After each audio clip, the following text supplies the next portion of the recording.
Unbelievable, Jeff. It's just gone half-time at Grimsby versus Scunthorpe, and what an eventful half. This game has had a history of violent matches, and this is no different.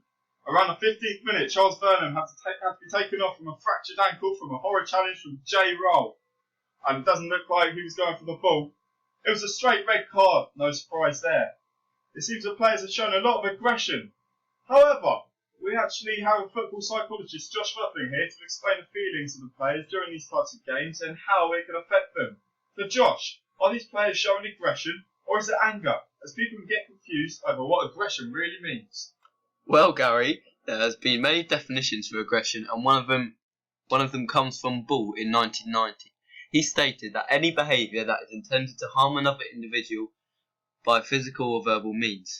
This could mean that, as it states intended, the player must have known what they are doing and what their effects could have on the player. So aggression could mean either physically or verbally, whether it is a very horrible challenge like Rowe's challenge on Vernon, or perhaps foul-mouthing another player. But the real thing is that their purpose is to harm the person.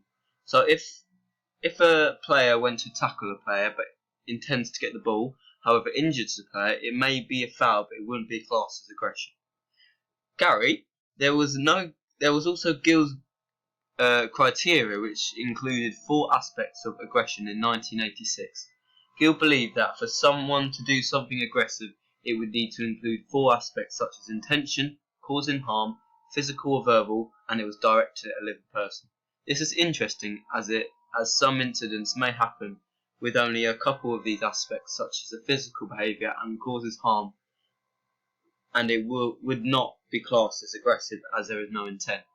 So, with the tackle today, with Rowe and Vernon, we do believe that Rowe was intended to injure Vernon here, so it would be classed as aggression.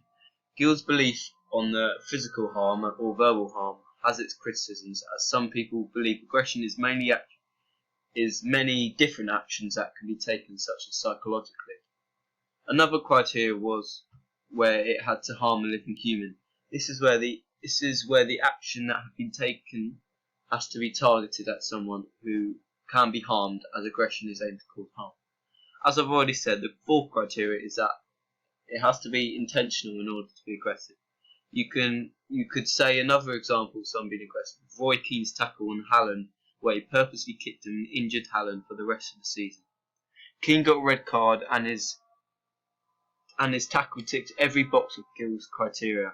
And we might have just seen another one here today, Gary.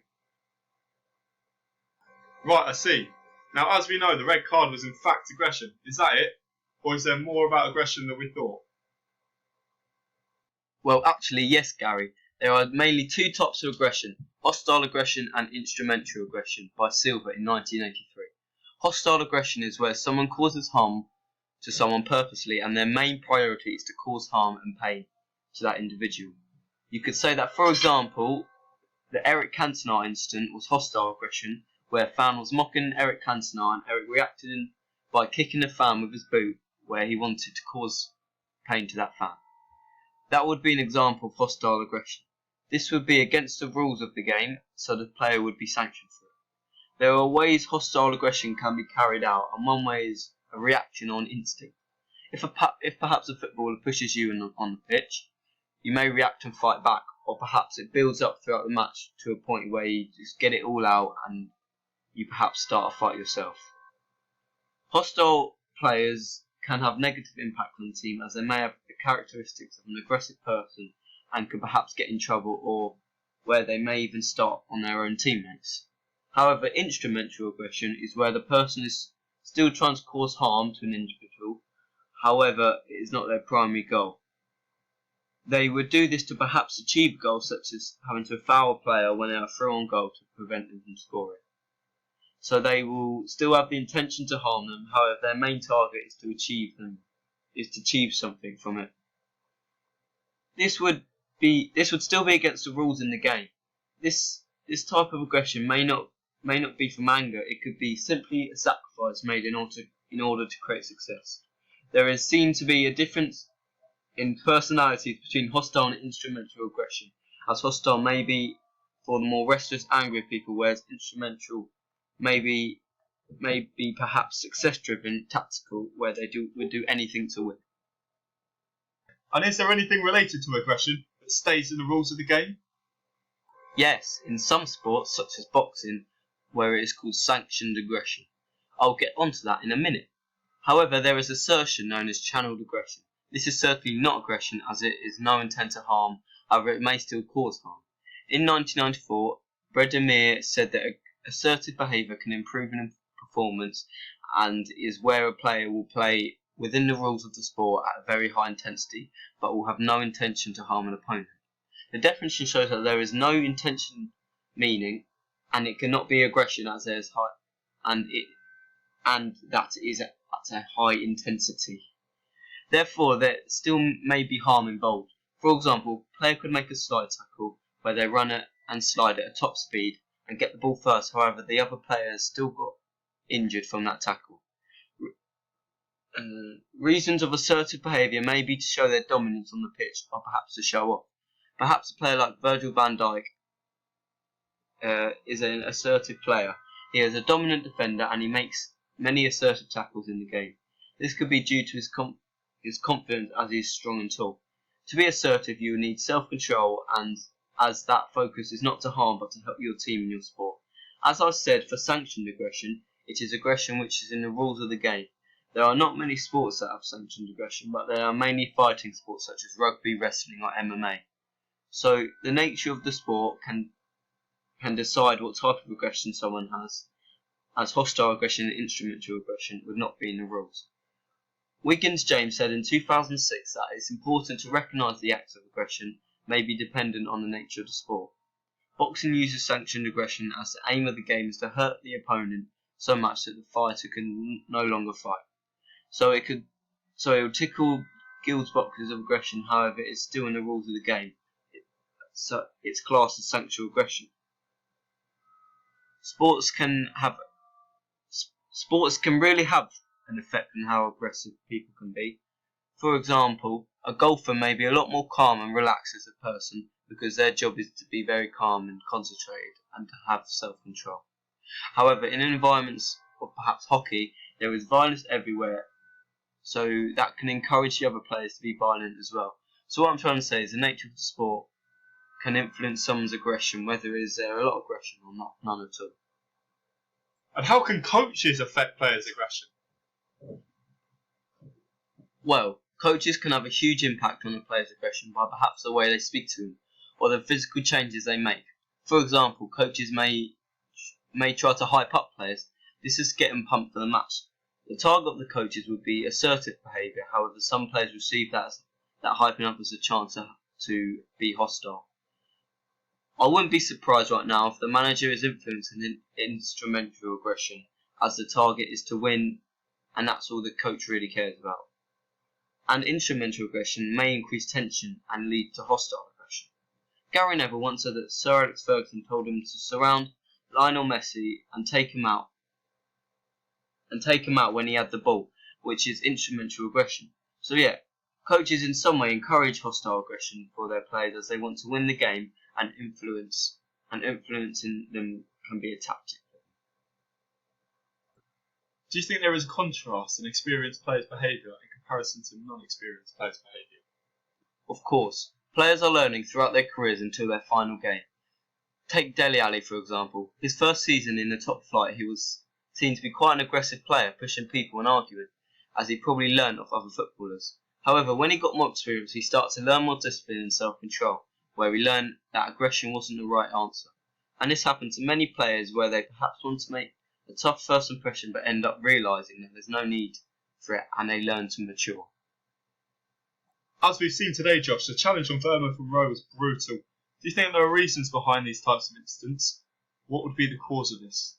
There are quite a few causes of aggression, Gary, and that could be either biologically or through a build-up of incidents. In general, wind-up and frustration stimulate aggression. Firstly, in a football game like this, aggression is already on the table as it is a derby and the two teams are rivals. This means that they want to show who's boss, so making aggressive tackles show their toughness, or perhaps it is just purely dislike of the team. Athletes are seen to be more extroverted people, and that does have characteristics of quite excited and aggressive people, as they would do anything to win, so it tends to be more instances in sports than in general. Reactions to someone doing hostile aggression, such as backing up a teammate or fighting back to someone who has attacked them. You would say Eric Cantona's incident with the fan was a reaction of hostile aggression where the fan was winding him up. Frustration or perhaps losing the game can create aggression, as it could be like a cup final where they really want to win it. In a game, a player may be getting fouled many times and it can build up aggression in the player, and the player may have had enough and start to be hostile. The nature of sport has a part to play in aggression, as different personalities play different sports and experience also plays a part. If perhaps a player has just become a professional footballer is not used to the abuse and toughness of the game, they become sensitive to this and lash out as they have not dealt with this before. As years go by, they will get used to it and brush it aside, and have learned to not be affected with it. So your age can also be a cause of aggression and the type of sport you play. Throughout the years, there have been much research and theories of aggression. Could today's red card be an example of one of these theories? And what type of theories are there? Well, the theories have been produced would have been one of the tackles today. However, we do not know the reason behind Rose tackles today, so we wouldn't know what theory would be under. One of the theories is the instinct theory. This is a trait theory that is believed that people have aggression their whole life and it's inside them and builds up throughout their life. This theory was created by Freud in 1920, then developed by Lorenz in 1966. This theory is based on the biological aspects of aggression through genes. People would have that natural drive for aggression, whether it is to act tough or their short temper. In sport, a lot of athletes try to hide their aggression when they perhaps get abuse of the crowd until their natural anger and aggression comes out and they create hostile aggression. The theory shows that it can be predictable for someone to be aggressive as it is genetic and in a way that they can't help it. For example, in the sport of hockey, they have extremely naturally aggressive people and they play it and it shows that when there are fights, there are in most games. The players become aggressive from the slightest instance, and this can be an example of natural aggression in sport. Are there criticisms of this theory? Yes, there are quite a few criticisms of the instinct theory, as there has never been any evidence of aggressive characteristics in someone, so the theory does not have much proof that it is this case. Also, it is seen that when athletes are aggressive on the pitch, they are not necessarily aggressive off the pitch. For example, N'Golo Kante is aggressive when he is playing football. However, off the pitch, he seems to be one of the nicest person people have ever met. As a result, many people criticise this due to the fact that they believe people learn aggression, and that can be shown in the social learning theory. Care to explain the social learning theory? The social learning theory was created by Bandura in 1966, and he believes that all traits of personality are learned, including aggression. This could be through the environment that they have been surrounded by and the people they are friends with, their parents as well. Bandura tried to prove through Bobo dolls and put a group of adults in a room with Bobo dolls and see what they did to it. Children were watching it and they got put in a room with the Bobo doll after. From watching the adults, they behave the same way as the adults. This theory shows that if people are watching other people be aggressive, they might think it's acceptable to do the same. This is very much in sport, as a lot of young footballers will be watching their favourite team and see aggressive incidents such as fighting or a bad tackle. This may encourage them to do the same when they play in their matches, as professional footballers will be their role model, and that is how aggression carries on in sport. This may be why there are stereotypes in different types of sports. For example, golf is stereotypically more calmer and introverted people, and young golf fans will be encouraged by the behaviour of them and act calm themselves, so they would not be aggressive in the future. And are there criticisms of this theory? Well, the main criticisms of this theory would be that not all people copy others in order to be aggressive. They may believe that being aggressive is the best way to play sports. For example, the first ever aggressive person can't copy someone to be aggressive because there was no one to copy. And there are people who actually see the negatives of aggression, so they wouldn't copy, as they wouldn't want to become like them. As I've already said, athletes can also learn good behaviour instead of bad.